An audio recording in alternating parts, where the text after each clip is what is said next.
Now to that dating app mystery, police finding a body they believe to be a young woman who went missing after a Tinder date. And Amy, now two people are interested. This is such a tragic and sad story. One of the two people who are now in police custody is the young woman who met Sydney on Tinder. The other is that woman's roommate, a much older man who prosecutors call a habitual criminal. The last time family and friends saw 24-year-old Sydney Loofe was in this Snapchat as she was preparing for a second date with the woman she met on Tinder. Just like so many others, the popular dating app leading to 1 million dates a week. Loofe seen smiling in the photo on November 15th, writing, "Ready for my date," before vanishing.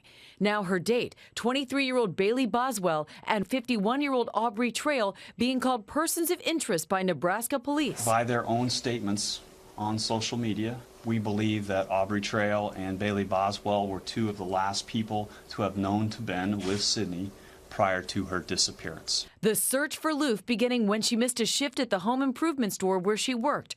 Her worried family pleading for help. Someone knows something. Please do the right thing. Thank you.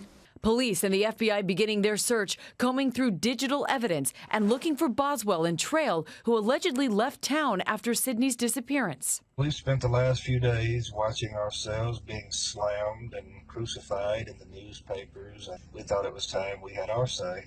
The two posting this now deleted video to social media. She is a sweet, amazing girl.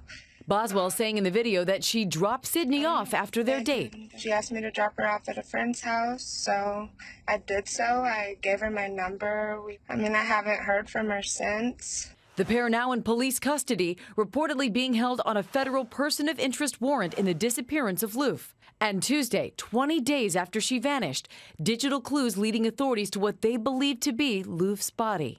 We do believe that there is evidence of foul play. Sydney Loofe's family reacting to the news on Facebook saying, "May God grant eternal rest unto thee. We love you, Sydney." Her friends telling us she was careful when using the dating app. She usually always sent a picture of the person that she was going on a date with. She would let us know whether it was going to be at her house, their house, in public. That sounds like she did everything right. Now, according to the Pew Research Center, 15% of American adults have used an online dating site or a mobile dating app, and a spokesperson for Tinder issued this statement in regards to Sydney Loofe. "We are deeply saddened by this horrific tragedy. Our thoughts and prayers are with the victim's family and loved ones, and we are fully cooperating with law enforcement in this investigation." So, Amy, let's bring in Dan Abrams and Callahan Walsh of the National Center of Missing and Exploited Children to talk a little bit more about this. And we heard in your report, police say they suspect foul play. Those two people in custody haven't been charged. What do you think are the key pieces of evidence here? Yeah, they're being held on other outstanding warrants. Look, it seems the two key pieces of evidence are digital evidence, meaning number one, that you got the Snapchat where she says, "I'm going on a date." Then you've got her phone. And that's how they were able to find the body, but it also apparently links it back to the home of the two suspects here.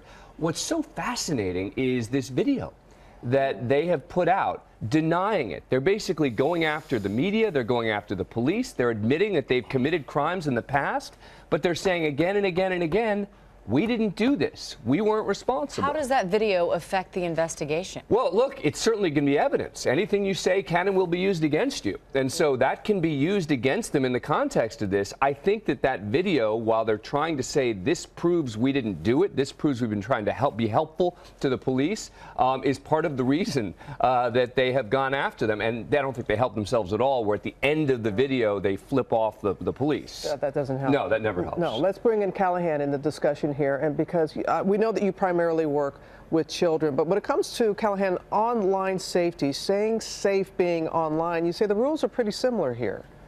They are. You know, we tell kids all the time, the number one rule is you don't meet somebody out in the real world that you've only met online. And yet, for some reason, we think that once we become adults, we're immune to that. And we're not. You know, these cases are rare.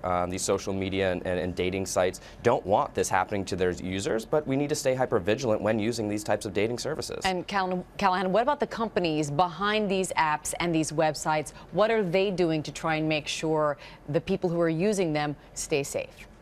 Well, the major ones are really trying to do all the right things. Again, they don't want this happening to their users, and so they do reach out. They reach out to us at the National Center. We're on the Trust and Safety Council of many of these sites and help them create and craft policy to make sure that users are safe on these platforms. But again, you know, like I said, these are rare cases, but they do happen. And remember, the suspect here is admitting she was on a date with her, but saying it wasn't me. She's saying this has nothing to do with the date at all, that I dropped her off at a friend's house and that's the last I saw of her. So this is, watching the videos of these two is just bizarre. It is, it is. Callahan, thank you. Well, hey there, GMA fans. Robin Roberts here. Thanks for checking out our YouTube channel. Lots of great stuff here. So go on, click the subscribe button right over here to get more of awesome videos and content from GMA every day, anytime. We thank you for watching, and we'll see you in the morning on GMA.